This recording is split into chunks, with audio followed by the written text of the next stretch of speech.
substantial, and Ohio will get very significant resources. You had put out a list of potential cuts after the Senate version passed if there was that $1 billion reduction. Are we still looking at those kind of dire type of well, reductions? we would, you know, I will look at everything I need to look at in order to maintain a balanced budget. And so I'm not telling you, I'm prepared to tell you that all of those specific cuts are where I will go and what I will do, but it will be necessary to make tough decisions. I am thankful for the help we're getting in this stimulus bill. I wish certain parts of it were more robust, and that's what I and many of my fellow governors advocated for. I think we were successful. Quite frankly, I think there would be no money in this budget for education had it not been for the effort that I started when we met with the president in Philadelphia, because at that point such resources were not being discussed. And working with many of my fellow governors, I think we were able to get very significant resources in this bill that may not have been there.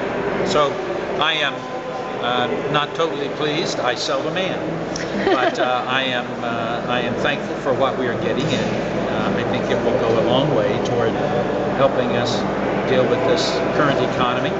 And I will deal with the budget as I must, and that's, I don't know what else I can say to you.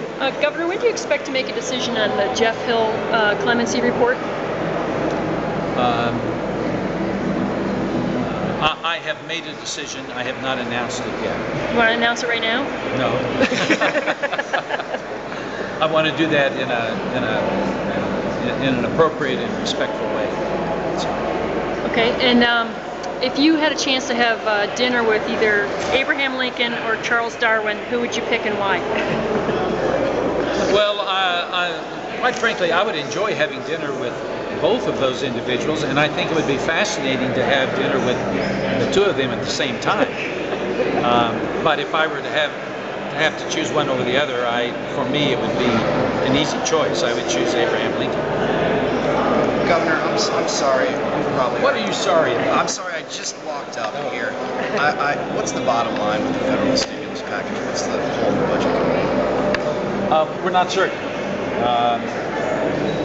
There will be a shortfall based on what's in the stimulus package, but because we do not have the numbers, and because there were some last-minute changes in the allocation of the FMAP formula and all that, it's impossible for me to tell you at this point exactly what the situation will be, because I'm not sure of exactly what's coming to Ohio and in what way it's coming to us.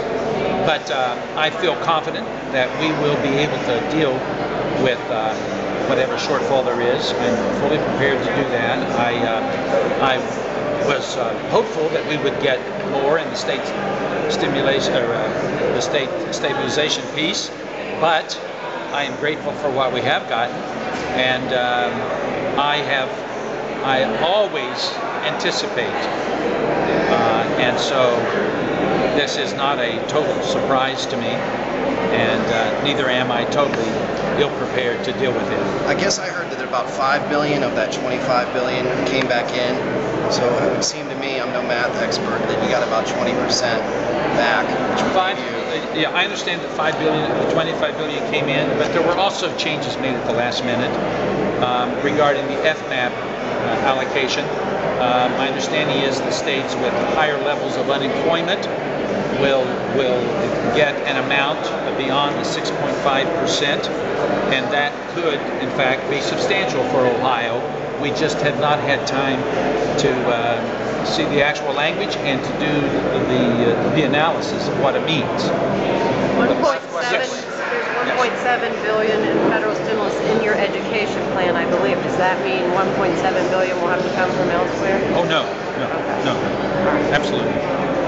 Senator Voinovich and others, including apparently Governor Rendell in Pennsylvania, have been critical of using the stimulus money essentially to balance the budgets. That it was wrong for states to count on this as sort of one-time money. Well, that's surprising, because Governor Rendell told me that he was allocating somewhere around $900 million as a part of his budget. So I find that, kind of surprising. I haven't heard Governor Rendell say that.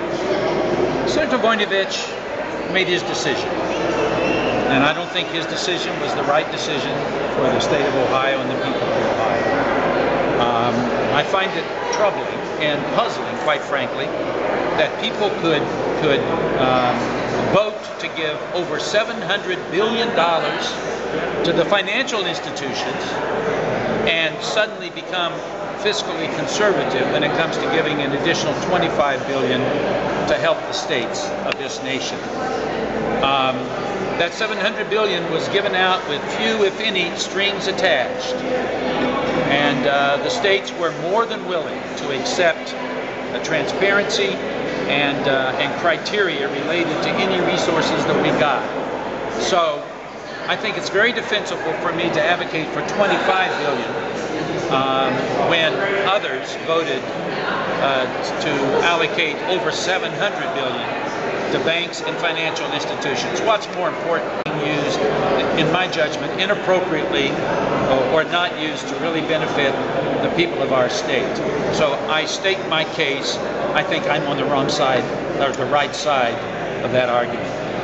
Thank you. Thank you all. Thank you very much. Governor.